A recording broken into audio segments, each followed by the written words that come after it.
Hello everyone, welcome to the first episode of In Conversation With, where we talk to a variety of different people on a variety of different topics. A lot of them are related to certain systems that are in place, whether they're oppressive systems or flawed systems, which a lot of them are, or even functional systems that we would like to make some tweaking to. This includes education, financial systems, healthcare, mental health, and so on. So today I am joined by my best friend, my soulmate, and my colleague in the field of mental health, Bernice Malini. I have never said her full name out loud in the years that I've known her. So it's Bernice, aka Bunny, aka Babs.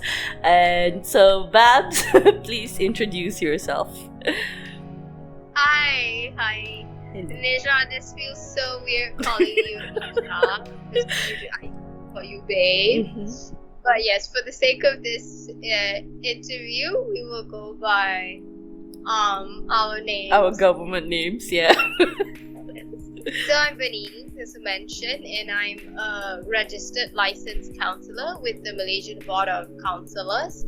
And I practice counseling in the Safe Harbour. So I've been in this field close to 10 years now.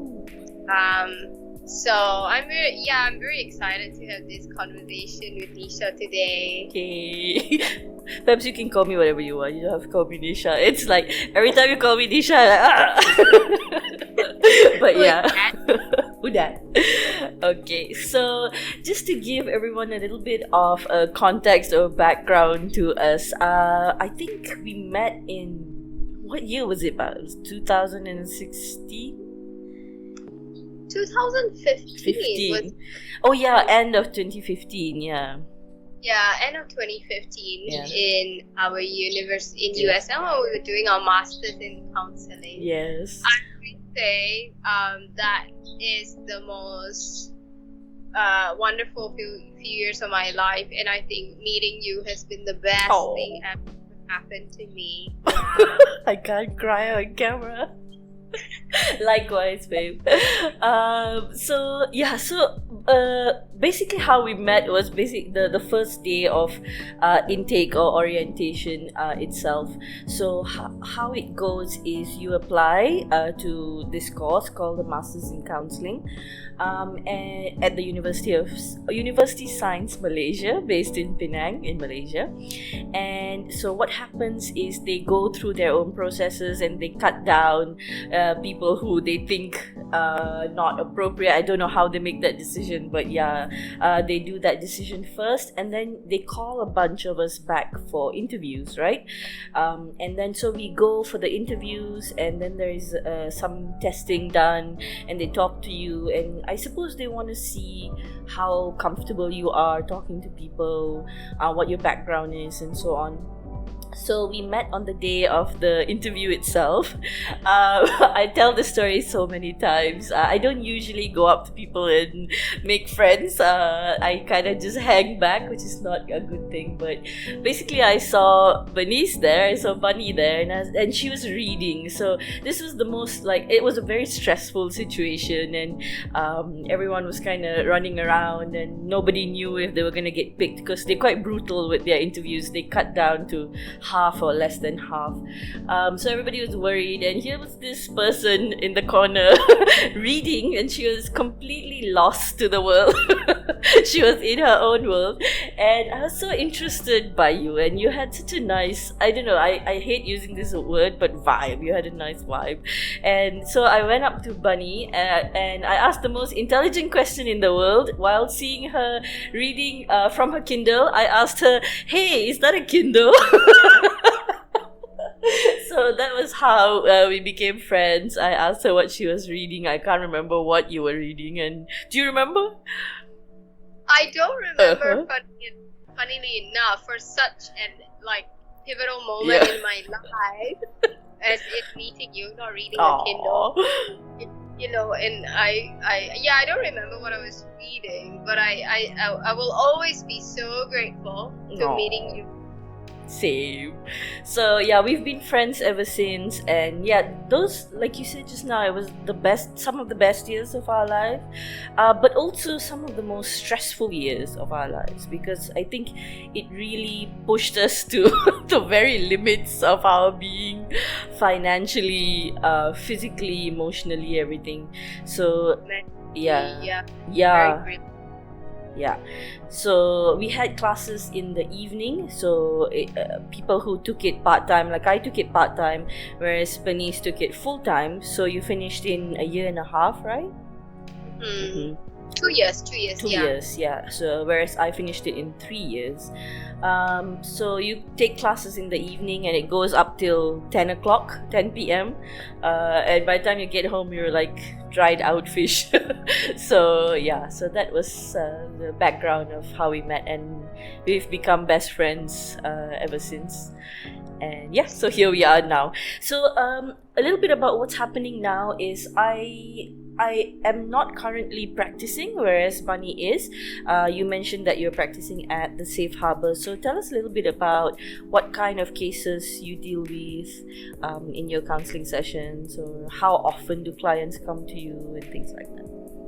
Right. So on an average day, I see about 3 to 4 clients, sometimes 2 to 3. And I do individual and marriage counseling as well. However, so I feel like counseling cases, they ebb and flow, depending on, I feel like, what season of lives we're in, and also a lot of it is external factors. Like, for example, coming out of the pandemic, there was a lot of cases on anxiety and depression, social anxiety, even OCD cases. So right now, the bulk of my type of cases is trauma, because I work with a lot of human traffic victims, and also refugees, and also still OCD clients as well. So that, among the others, you know.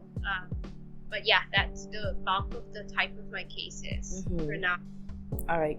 And going back a little bit to our courses and how it relates to our current situation is, I think for you, did you specialize in marriage counseling? Yes, I specialized in marriage and family. Marriage and family, that's right. Yeah. Whereas I did grief and crisis. So you can choose to specialize. I think there were 3 or 4. So there's marriage and family, grief and crisis. What are the other 2? Children. And children. Yeah. Yes. So career and children. Yeah. Okay. So thank you for sharing about what is happening now. 4 to 5 cases is a lot a day from what I can remember. So how tired are you at the end of the day? Or how do you feel at the end of the day? Yeah, I do feel a sense of fulfillment, and I love working with my clients. They inspire me on a daily basis. I'm very thankful for them. They've taught me such important things. So I feel inspired, and obviously sometimes mentally exhausted as well. But I like to think that I've learned to manage a lot better now. Yeah. Great.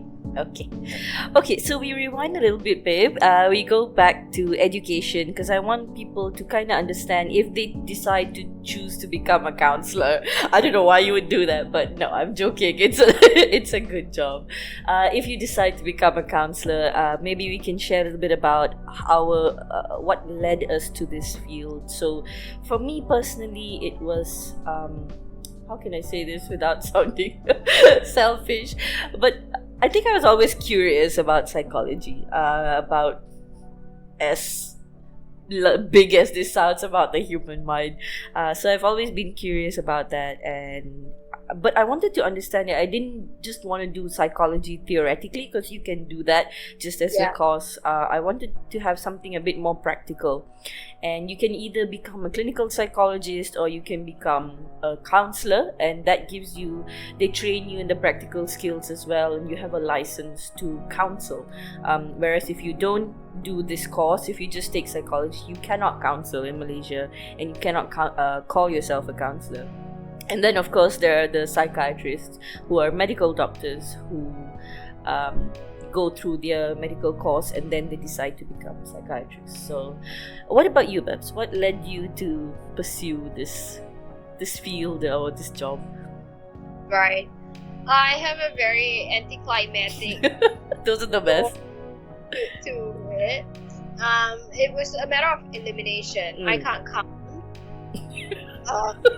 So like technology, anything to do with physics, chemistry is just a no for me. So, but similar to you, babe, I've always been very interested in the human mind.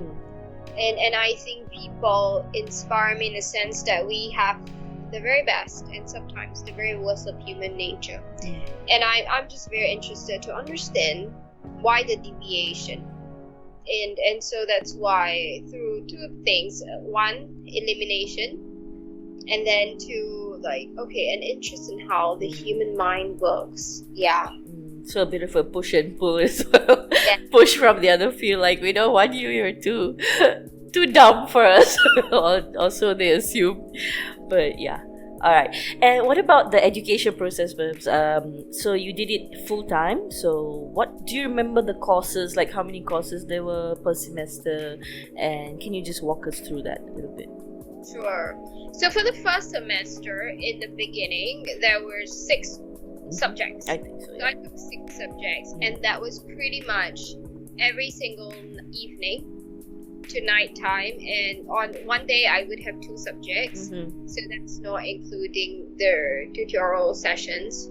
And that was pretty much the first and second semester. And then after that, we started to go into a specialization, including internships and practicum. And so that pretty much sum up the 2 years. Yeah. How did you do it in 2 years? I never understand. I think, honestly, looking back, now I work with USM students as well. And I always tell them this: don't despise the years that you are now studying, because it's going to prepare you. It's going to lay a platform for you. It's not just in terms of time management. You're going to learn the very skill sets that you need to be in this field. The mental resilience, the emotional resilience.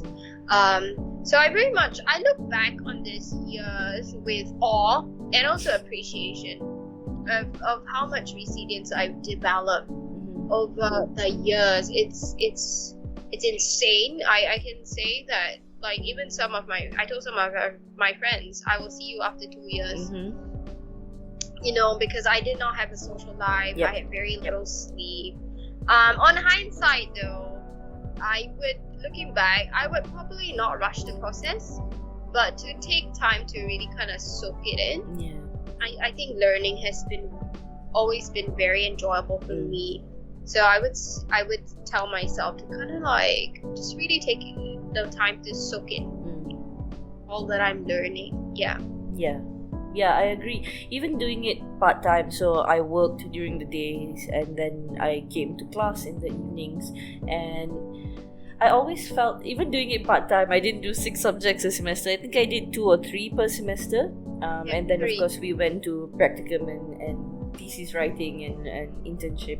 But I always felt like I was at my breaking point, constantly at my breaking point. And my day had to be like really segmented, and everything had to go according to plan. And if something ran over, or something from work was more stressful, or something, there was an added assignment that we needed to do, things would start to crash together, and I would feel like I'm losing grip here. But so I think, exactly like you said, learning the skills like stress management and time management, and also perspective. I think at the end of the day, like, you don't have to get the best marks. I mean, I say that and I'm a hypocrite because I always wanted to get the best marks, but you don't have to be the best at Thank you. So you don't have to be the best at it. You don't have to try and overperform. So that's something that, looking back, I would have liked to change a little bit. so that I could enjoy the course a bit more. Whereas I was always like, yeah, I have to really score, I have to really do my absolute best, which seems a bit pointless now, but yeah, it was okay then. So now that I graduated in 2018. What year did you graduate? I graduated in 2017. Yeah. So ever since you graduated, how has education deviated, or how is it different from real life experience? You've been a full-time counselor, I think, since then, right? Yeah. Since graduation. So what was different, what was the same, what was expected, and what was unexpected? I have to say though, like theoretical wise, the foundational textbook theories of counseling, theories in psychology is important. Like you have to have your basic, and then when you start working or when you are in the field, you build on these theories with your experiences. You know, and I have to say though, like my ex-boss said this to me before. She said, you know, your clients will be your greatest teachers. And I have found that to be so wise and so true. Your clients teach you and they enhance your experience that your textbooks cannot. You know, and that has been something that is so enriching for me.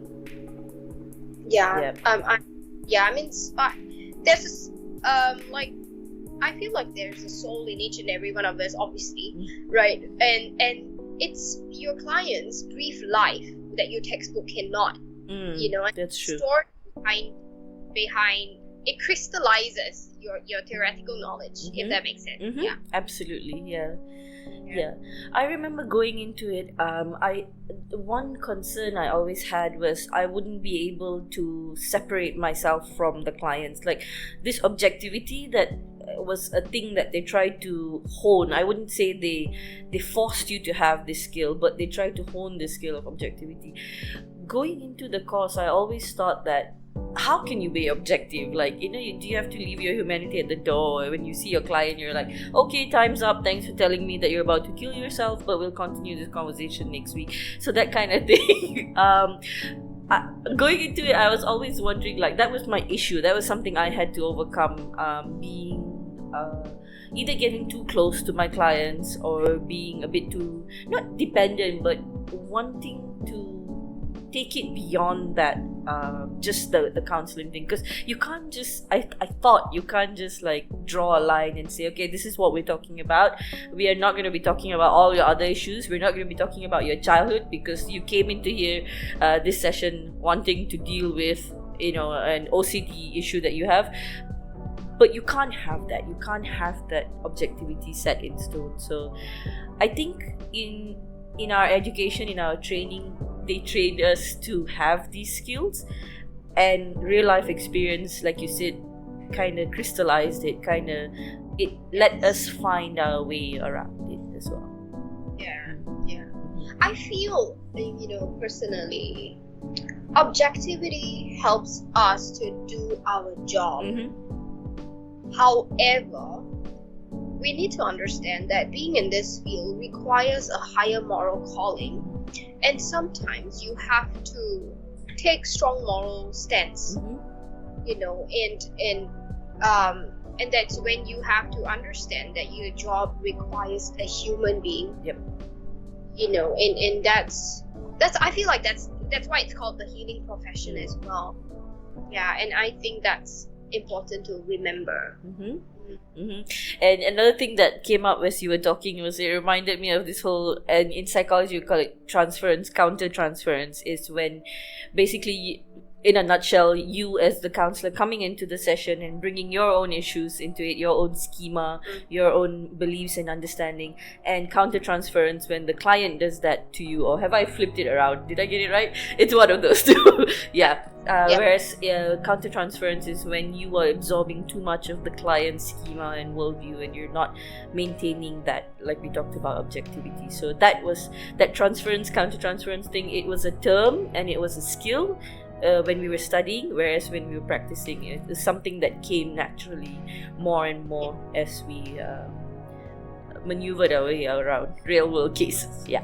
Yeah. So how about like your self perception, babe? How has being in this field or learning about psychology and counseling, how has it affected your kind of self perception and also your perception of the world? Like you were talking about higher moral compass and good and bad and things like that. So yeah. I feel like I have really, my worldview has changed quite a bit. I feel like, I mean, Nish, you would know, I used to be the most black and white person on the planet. It was nauseating. Oh. But I feel like I've grown so much into the views that I hold now, etc. And I have to credit you for that. You've given me such good perspective. And obviously being willing to learn, being willing to be educated by my clients has made a lot of difference. So I really say like my self-perception now has changed quite a bit, and I'm happier. I'm a lot happier. I'm a lot more confident. I'm very at peace with the views that I hold now. And I have to say this too. There comes a quiet confidence that even though my views may differ from the majority or with other people, but there's that kind of self-acceptance, right? And that hard-won. I understand how my experiences differ from other people and how they have shaped the way I view the world. And I think that's such a good asset to have as a human being and also as a professional in a mental health setting. Yep. Absolutely, yeah. It's interesting you mentioned about being a black and white person. It's not nauseating. I disagree with that. I think it's good in some situations, but yeah, definitely we've both. I'd like to think that we've both grown a lot in terms of becoming more grey, not in our beliefs or our ethical stance, but in considering worldviews or considering perspectives, or what they call perspective taking. We take the perspective of our clients. Sometimes we disagree with them, we disagree with who they are, we think they're a bad person and so on, but you come into this. Again, it's another skill called unconditional positive regard. You're supposed to bring it into your session where you start on that basis where you believe your client, you believe they're there to change, to become healthier, to become better, and you start on that platform. Whereas if you don't have that UPR, we call it, you're always kind of doubting your client, like, oh, they're just here to, spend their money, or if they come in as a couple, they're just here to get a one-up on their partner, or they're here to win and things. So you can't have that. You can't be so black and white that way. But yeah, in terms of our own lives, our own ethical stance, our political stances, I think we've become a bit more black and white, and that's okay, I think. So in terms of our personal relationships, Babs, our day-to-day interactions and things like that, of course there's going to be conflict, there's going to be disagreements, putting it lightly, and some people think that because we are certified trained counselors, we should be able to apply our skills, our theories, our techniques to these disagreements. I'm sure I see you nodding a lot. I'm sure in arguments, because that's so the truth. Yeah, exactly. So I'm sure we've had many arguments where people are like, our family members or our partners or whatever are like, oh, you're a counselor, you're supposed to know this, or you're supposed to be able to like listen, where's your active listening and all of that. So how do you feel about that when people expect you to be able to apply these things in your interpersonal relationships? I feel, so the reason why I'm laughing because it really tickles me. So I've learned to have a sense of humor about it. I've adopted this point of view. This is very much so, first and foremost, we are human beings. Like everybody else, we're learning. And we get angry. Yes, and we get angry. Yeah. We're not spared human emotions, and that's sometimes how... That is an asset. Human emotions are very much an asset, and that's how sometimes we navigate the world, right? And So the thing here is this. Um, like we talked about objectivity earlier on, sometimes the reason why we can be very effective in our workplace is because there's no dual relationships with our client. It's solely a helping professional relationship. Yep. But with our partners, with our family members, with our friends, right, we're navigating a lot of dualism here, etc. And we love them. That's why our emotions are so tied in, you know, and very much so. Yes, there are some times where we can tap into our knowledge, etc. But first and foremost, we always navigate as a human being first. And I think that it's important because that makes the relationship authentic and genuine, right? We connect with our loved ones and even with our clients as well, based on this, like you said, also positive regard, unconditional positive regard. So the principles are there, whereas, you know, the theoretical knowledge sometimes gets a little bit clouded because of our emotions, because we love them deeply, right? Yeah, and like everybody else, we're not spared the disappointment, the anger, sadness, you know, the joys even. Yeah. And yeah, I completely agree, babe. And also, like, it is a job at the end of the day, and like every job, you can detangle and you can go home from it. But if you have to go home and again be a counselor or apply these things in your interpersonal relationship, it gets very exhausting, and it gets you start to feel a bit resentful, and you think like there's a higher expectation for you to behave or react a certain way. I'm someone who gets very, very angry. I go from zero to very angry very quickly, and I'm sure you know this about me. So anger has been an emotion that I struggle with. So my go-to reaction is anger, extreme anger sometimes, and then it kind of dies down very quickly. And then I can apply whatever I've learned from, you know, the theoretical part of it. But I cannot first go to that theoretical part of it. I cannot first go to the techniques and what the theories and whatnot. I have to kind of go through, like, get it out of my system, and then I'm able to calmly assess the situation and be like, oh, I'm sorry I said this, or when you said that, it hurt me. Whereas in the heat of the moment, it's like, no way. Yeah. Okay. So, sorry. You know, sorry, an interesting thing that I just felt is that we're very much, interestingly, we're very much interdependent on each other and also on our partners. Yet our family members do sometimes sort of like remind us, not in a condescending way, but to actually, you know, help us see. And then, like you said, okay, then we're like, okay, yes, I was angry, I was hurt, and then the theoretical part comes in, right?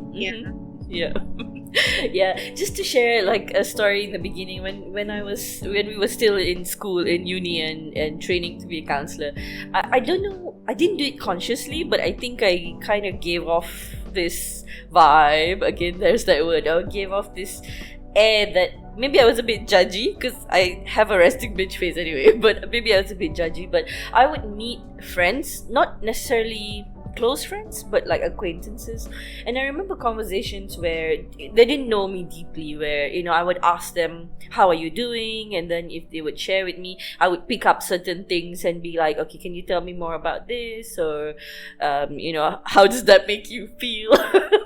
And I think after a while it kind of got on their nerves, and I remember being called out a few times where people would say to me, just stop psychoanalyzing me, or, you know, stop doing your counselor shit with me. So that was very much a wake-up call, and at first I was like, wait, which part? It's very much a part of who I am, but you have to like be aware and kind of backtrack a little bit, and not have you have to have these normal relationships where you don't have to pick things up, you don't have to push people to share. If they want to share, then they can in their own time, blah blah blah. Yeah.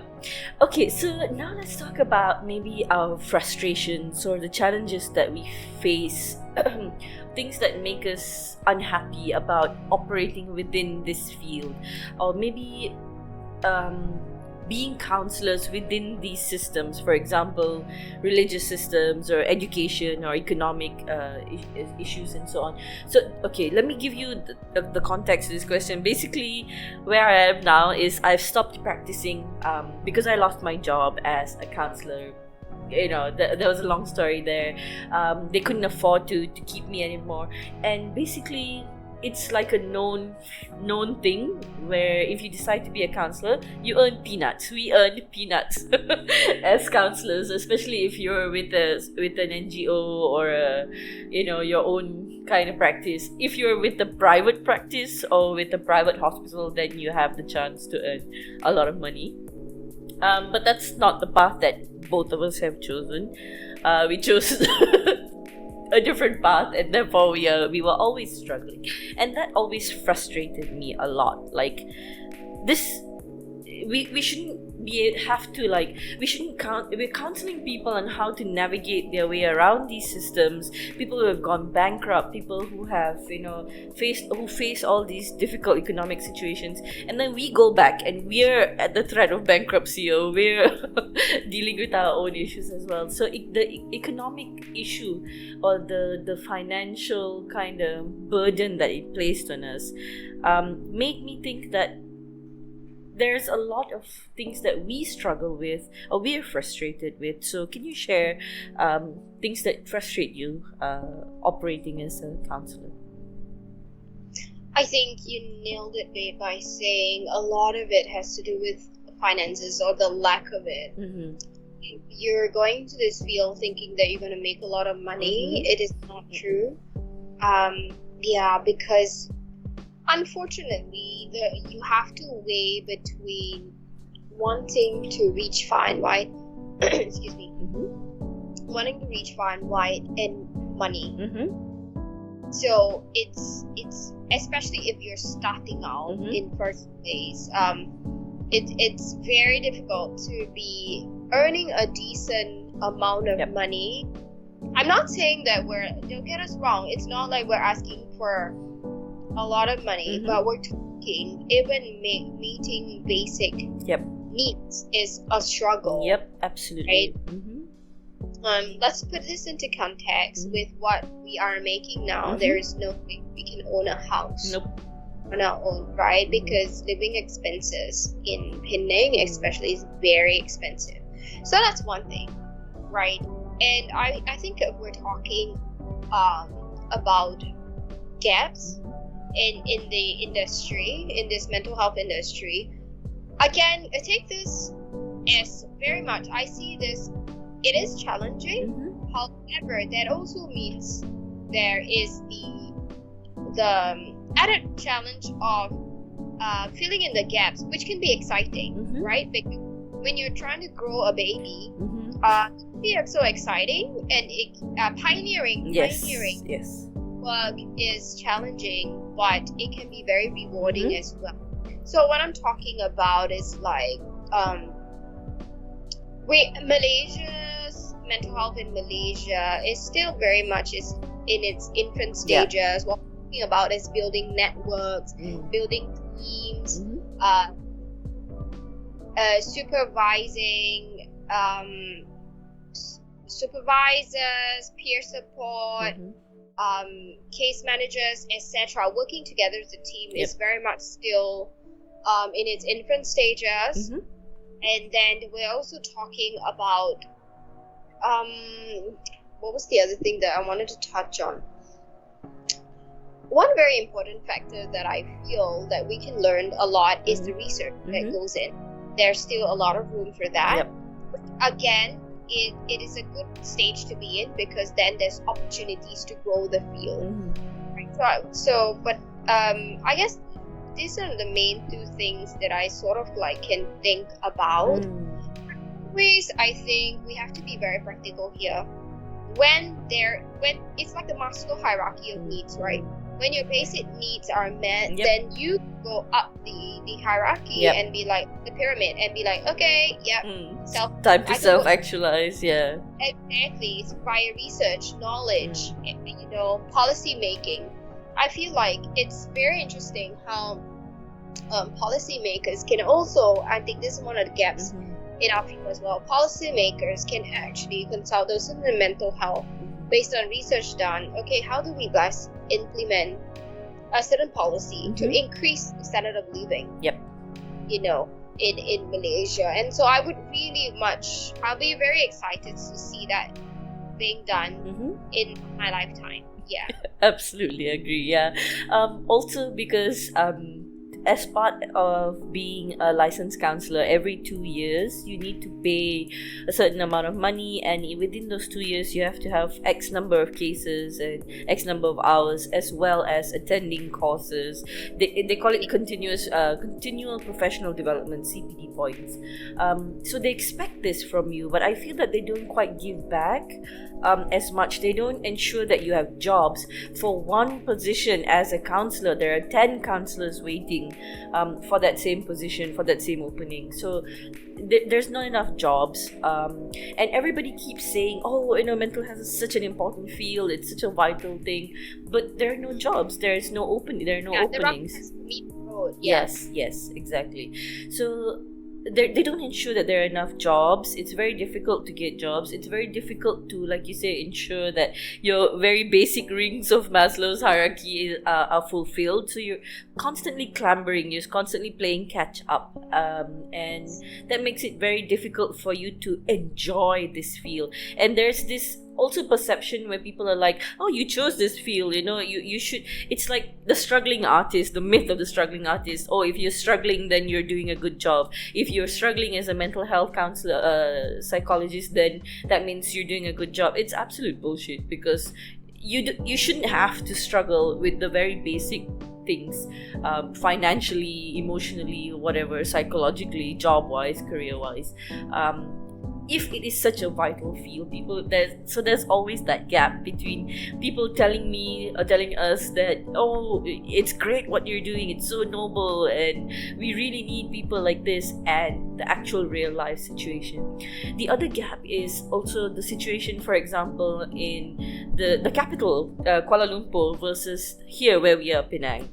Everybody keeps telling us we should move to KL, because you get paid a lot more, there are more opportunities, there's more opportunities to join private practices, but we don't really want to. Moving to KL comes with its own, set of problems and whatever, pox of worms or whatever, and we don't want that kind of lifestyle.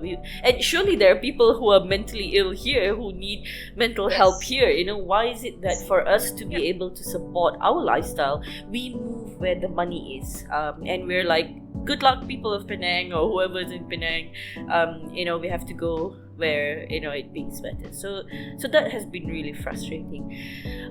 I don't know how comfortable you are, babe, talking about the religious kind of systems that you operate in.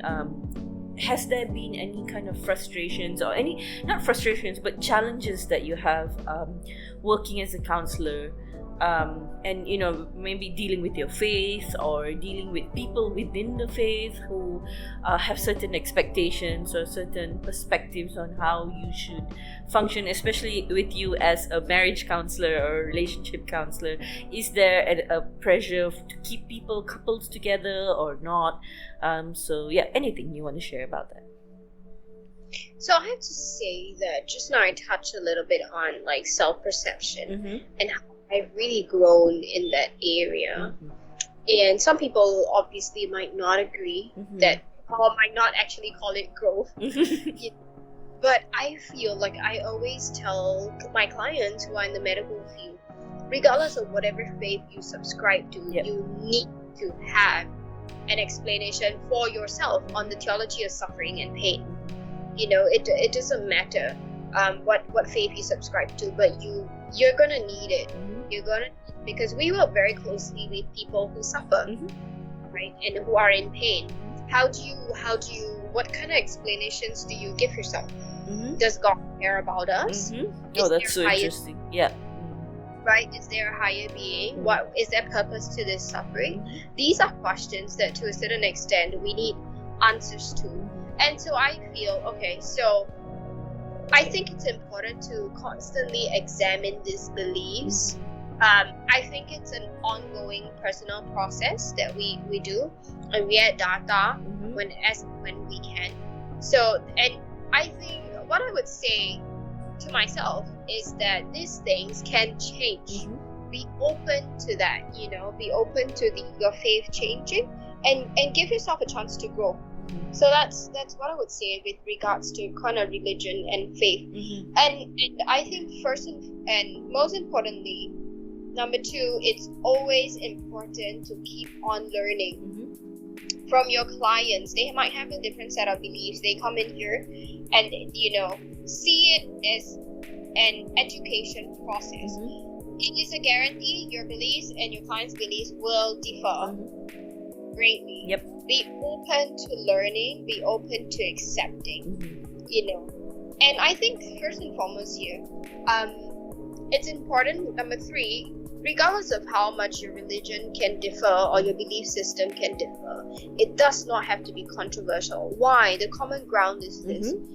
Human beings, we want to grow and learn. That's the same goal that we have, In terms of sometimes, I would say navigating organizations that you could possibly work for. Sometimes they represent one set of belief that you might necessarily agree with. I would say this: keep the converse. First of all, for yourself personally, it's important to understand what you believe in, etc. Right? And one of my previous bosses told me this: when you work for an organization, they have their value system. Yes. You have yours. The smaller the gap, between you, the incongruence, the easier it is to navigate and to work in this organization. If the gap is very wide and big, it gets a little bit difficult. However, if your value systems are totally clashing, then I think it's time to sort of like evaluate if that maybe that's not quite the right fit. And be open to that, because it's very hard to work within an organization who totally believes something very different about mental health. And I can tell you this, in whatever organization that you work with, you're gonna have to do a lot of educating about what mental health is. In first and foremost, I always say this. Okay, I think the principle is this: whatever it is that what is she on about? I think just remember this: your mental health should always supersede whatever religious beliefs that you have. Does that make sense? Yeah, absolutely. Yeah, the priority should be your emotional and mental health, not about what is it that I believe in, etc. I always say this: God's not going to fall off his throne just because you are struggling with certain belief systems, and you don't need to get into an argument with your organization, etc. about this kind of differences. Hopefully it makes sense. It does. And what you said just now about growth is really important as well. And I think we take this word a little bit for granted, and we all have to grow, but in what sense do we grow? And in fact, I think being stuck within these systems or having certain beliefs that are set in stone within these systems actually guarantee your stagnancy rather than your growth. For example, I've had clients or I've had colleagues, mental health colleagues, who come in and say, I come in to marital counseling believing that I have to keep the couple together because according to my religion, divorce is a sin or it's a no. But when you go, that may be your belief, good luck to you, but when you go into a session as a client or as a counselor, you leave that at the door, and you're coming in there. The reason that you're coming to counseling is not for a magic fix. Sometimes clients come in and say, hey, this is my problem, you solve it. I think at the very basic level, it's about talking about certain problems, and as you're talking, you're sharing your perspective. So you're kind of listening to yourself talk, you're challenging your own belief systems, and the counselor as well has to challenge their belief systems as well. So they can't come in there and think, it's it seems obvious, but I know a lot of colleagues who work like this, where, okay, I have religious beliefs, I have certain beliefs about education. If you have higher education, then you're smart. If you're not highly educated, then you're lazy or incompetent or dumb. If you have a job, then you're hardworking. If you don't have a job, then you're lazy, incompetent, and dumb. So obviously that will seep into their sessions as well. For example, if they have a couple that has come in, maybe one partner is working, while one partner is a stay-at-home, whatever, husband, wife, or whatever, and also working. It's a different kind of work, and they think that the one that stays at home is not contributing enough, or they're like, oh, you have to listen to this person who is going out and earning the big bucks. They're tired when they come back. You have to make sure that these things are already there, their meals are there, the house is clean. You have to understand why they get stressed out when you don't prepare these things for them. So whenever I talk to colleagues who have these beliefs, it's very, very concerning. It's way more concerning than when you hear it in a client. So yeah, that has been a frustration.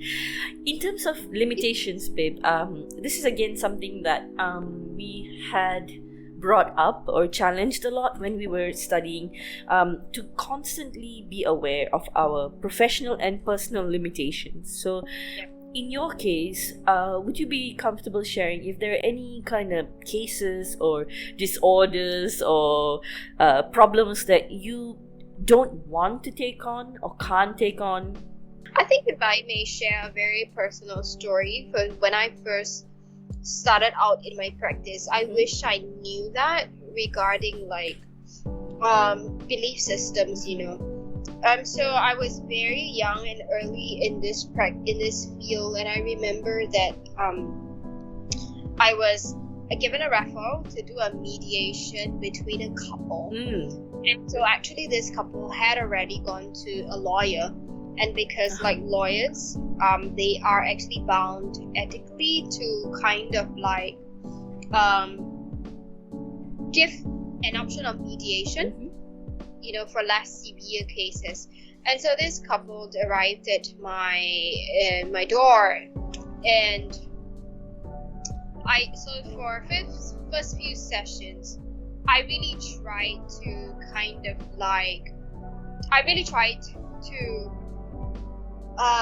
hold the marriage together, so to speak, and to only drive the session in one direction, which is reconciliation. However, I know that now, but I wish I knew that then. That was not the counseling goal, And so I think first and foremost, number one, respecting the client's autonomy is one of the pillars of counseling, and that was not the client's goal. And number two, a lot of me, like you said, transference was in the session. I only had one idea of happiness, reconciliation, and that was my definition of a successful counseling session. So I realize now in hindsight, you have, as a counselor, you have to constantly be very aware of what you believe in, and so that it doesn't transfer into the sessions. And I remember, so obviously they both went their separate ways, and I will always remember this, what the wife or the ex-wife said to me. She said this: Bernice, you have your idea of happiness. Happiness looks like leaving a marriage that is no longer working for me. And I learned a very important lesson on that day. Yeah, I was young at that point. After she left, I cried. I'm like, I'm a failure. No. But the thing is this, I realized that she gave me such an important lesson. Be open. Your idea of happiness is not the same as other people, and you have to be always very aware of how we're feeling and how our belief systems affect the counseling process. Yeah, just to share with how this story really impacted me. Yeah, thanks for sharing. That's a really interesting case where we see a very obvious case where our own beliefs or our goals, what they call therapeutic goals, that's why that's a very important thing to track your therapeutic process and your therapeutic goals, and make sure check your goals with your client and make sure that you're on the same page with this. Because very often, like you said, autonomy, very often when clients come in, whether individually or as a couple or in a group, they have their goals, they have things that they want to achieve. They may not know what it is, or they may, because at that point they're muddled, or they can't think straight or whatever, but very often they have a clear idea of what they would like, or what is an ideal situation, what is an ideal outcome for them. It's just our job to kind of guide them to that, rather than shift the goalpost and then say, okay, now let's go in this direction. And of course, it wouldn't tally. So yeah, that's really interesting. Let's talk about therapy, and we talked a little bit about therapeutic process just now. So progress, the term progress looks different for everyone, for every counselor, for every client. Like just now you shared that story. So how would you define success with a client? What would you define, how would you come away feeling, or what would the client say to you that would make you go that, oh, this is a successful outcome for us all? I think first and foremost, when their goal is met, that gives me a great fulfillment. And I think the second thing is, I always like to tell, because I'm a very visual person, so I always tell the client this: when we have gotten the car onto the freeway and we are able to be in cruise mode, that doesn't mean the problems don't exist anymore. No, but we have put additional resources tools on the table that we didn't reach. I count that as a successful and a successful therapeutic process.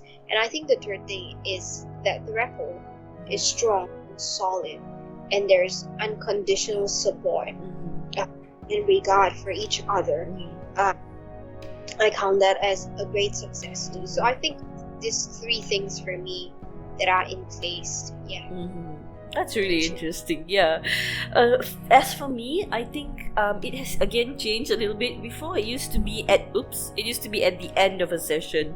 I used to kind of tally up the sessions that we've had, and looked at it and listen to what the client said, and as you said, visually as well, how they interact with you. And at the end of the session, I would be like, okay, was this successful or not? But now, through experience, it has changed a little bit, where success occurs during the therapeutic process, during the sessions itself. So maybe session 2, 3, you can have these little snippets or these little moments where you think, or together you've come to this realization, or you've come to this new way of looking at something, where you feel, okay, this is interesting, let's take this further. So I've learned to kind of gauge success not at the end, but during, as cheesy as it sounds, it's not at the end, but during the journey itself. So yeah, same reading visual cues, looking at them, and when they start to think, and you can see the gears chugging, and they're like, oh, okay, I never thought about that, I'll go back and think about it some more, and then they bring it up with you next session. So yeah, that's fantastic. Okay, so just now you shared a little bit about working with traffic victims. So that's, I would assume, something that is still ongoing, you're currently dealing with. So what has been your experience of dealing with this, and what are your struggles, and why did you kind of explore this new area of mental health? Because so for me is my experience in this mental health field has been very unique. As I go along, my path kind of crystallizes, if that makes sense. And so I thought that, because I'm nearing my 10th year, I thought that I would like to actually start to specialize even into something. So I've always thought that I wanted to do marriage and family, but recently I just feel like maybe let's just be open to other things. And I wanted to go into trauma, and And so I thought, what better way to learn if this is indeed the field for me, and to work with victims or survivors of human trafficking. And so that's how I kind of entered this field. The struggles, again, very much so the system. In Malaysia, we really need to build on a more solid system and team where we all work together collectively. With the survivor in mind, not the professionals who are working in this field. Right now, the landscape is very touch and go. That's a frustration that I have, etc. They're in and out of your hands very quickly because of the system, etc. However, so what I would like to see and obviously work towards is a network of professionals coming together with survivor first and foremost in mind, and to kind of like make this. I think the progress of every country will always be how advanced their human rights systems are, and obviously the second part is, you know, how they treat their women and children, right? And so I think it's very important, you know, that this is the first, and I would like to see that this on a national level be brought to the forefront on how we treat our refugees, our trafficked in, you know, do they have rights, etc., and are they met? And so first I would say the struggle is to kind of build a system, a solid system. Everybody understands the role they play with the client in mind. And so that would be right now a struggle, and also the time that we have with them. Everybody has very strong clarity on the role that we play. It would make the system so much more effective.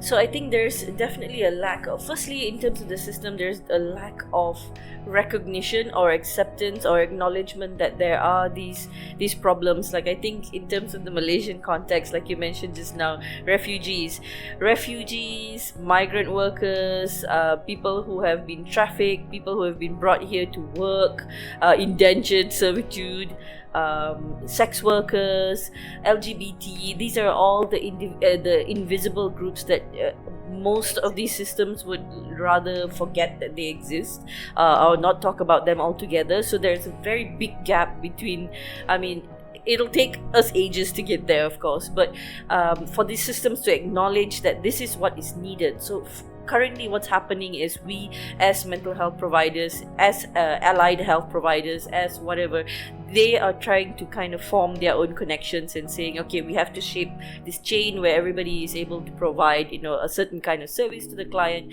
based on their need. So it is very much down up. It's coming from the service providers, and it's coming from what is needed on the ground, rather than, you know, the system being like, okay, let me kind of coordinate this. Let me first acknowledge that you're a human being, that you have these problems, you're here, and then let me get you the help you need. That's gonna take, you know, eons. I hope it happens during our lifetime, but let's see. Exactly. Sorry, Yeah. go on. No. The third thing is funding. Not for me, but It'd be nice. that would be nice. But for the survivors, you know, there, and also the non-profits that are helping them, the shelters, there is such a lack of funding. You know, and very much so that sometimes they have to raise their own funds. And it's very sad. It's very sad, you know. Yeah, and I think I would definitely, one struggle is funding, and I would like to see the government come alongside, or even organizations as well, corporate responsibility, come alongside and partner them. Yeah, very often with funding, especially with us who work within the CSO kind of network, the NGO network, it's very often seen as we are begging for funding. We're asking governments to supply us with the funds that we need to provide these services, when very much this mentality is very warped. It's very upside down. We are doing them a favor. This should be their duty. They are elected, you know, representatives to deal with these issues, but they're not doing that, and they're, you know, spending the funding on bullshit stuff, and whereas we trying to deal with these problems are almost literally begging them to give us the money that we have paid tax for, to deal with these issues, to do their cleanup work, as I call it. So very often we're kind of cleaning up within mental health in Malaysia. We're helping people deal with the fallout or the effects or the consequences of these very, very oppressive systems. I mean, everywhere as well, not just in Malaysia, but we're trying to help them deal with it. And it's very much a conflict for me, because I don't, especially with someone who's struggling with work or money, a client like that, I don't want to just make them better so that they can go back to being a productive member of society, so that they can go back to being a cog in the wheel and produce and be part of this machinery. I don't want that. I don't want to serve the system in this way. So it's this kind of rebellion that I don't want to be. I don't want to serve the system in this way. So final question, Babs. As a mental health therapist, how do you decompress at the end of the day? So dealing with all these issues, of course, it's going to be different. So are there any instances where home and work life become entangled? What are some of the ways in which you decompress and kind of untangle that? I have to say though, in the beginning, it was a little bit of a struggle, because I'm by nature a very introverted person, and so after work, I would like to come home and be quiet, just to process what I learned or heard throughout the day, right? So I think it's one of the things that has really helped, I wish I realized that early on in my practice, is go for therapy. The therapist needs the therapist, to process your thoughts, etc. And another thing that I love to do is obviously talking to you, reflecting, gaining perspective. That has been an asset for me. And now support from my partner, etc. He's an incredible person. And I think the third thing is I love to read. I love to see. That's one way I stay inspired. I love nature as well, so going on walks, and anything that facilitates reflection. And I think I have built a very strong support system with my friends, with family, with you are family, so that has been phenomenal for me. So these are the few things that I do to decompress. And I think one very important thing is that I constantly stay inspired. There is ugliness in this world, but we have to remember there are people that are worth fighting for. There are things that are worth fighting for as well, and we have to live with hope. Yeah, so that's what I would say. That's beautiful. Okay, which leads me to my final it's not a question, but it's more like a prompt. So what would be one thing that you would say to other counselors or other aspiring counselors? Like what would be one thing that you would like to share with them?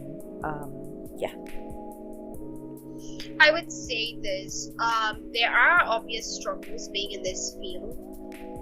However, whether you fight on the field, on the what is that called? On the sides. Sides, yeah. Yeah, on the sides, it is worth it. It is worth it. I always say this. For the sake of our next generation, we need to give them a chance, and make that inspire you to continue on in what we do. Yeah. That's lovely. Okay, so with that, anything else you would like to say before we end our conversation?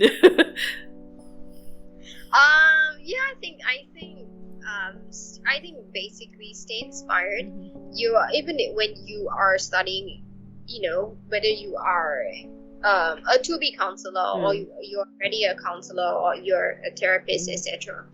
Whichever it is, I think it's important to stay inspired. That is so, and have an end goal in mind. What is the reason I'm doing this? Etc. Yeah. Have a vision for your life. That's the key point. To have a vision for your life. Yeah, absolutely. For me, I would say kind of really try and be on this constant attempt to understand yourself and understand your limitations. If you can be a counselor, be a counselor. If you need to step away from it, or if you've been pushed out of the field temporarily, kind of just go along with it. Otherwise, I think the cynical part of it kind of, bless you, cynical part of it kind of grows a little bit too much, and we tend to sometimes, at the end of a tiring day, emotionally tiring day, we come back and we're like, why are we doing this? Like, why did I choose, like, consciously choose to do this? So I think kind of understand your own limitations as well, and take time away from the field or from the job if you can, if you need to. And like you said, see a therapist yourself. That is something that cannot be overstated, how important that is.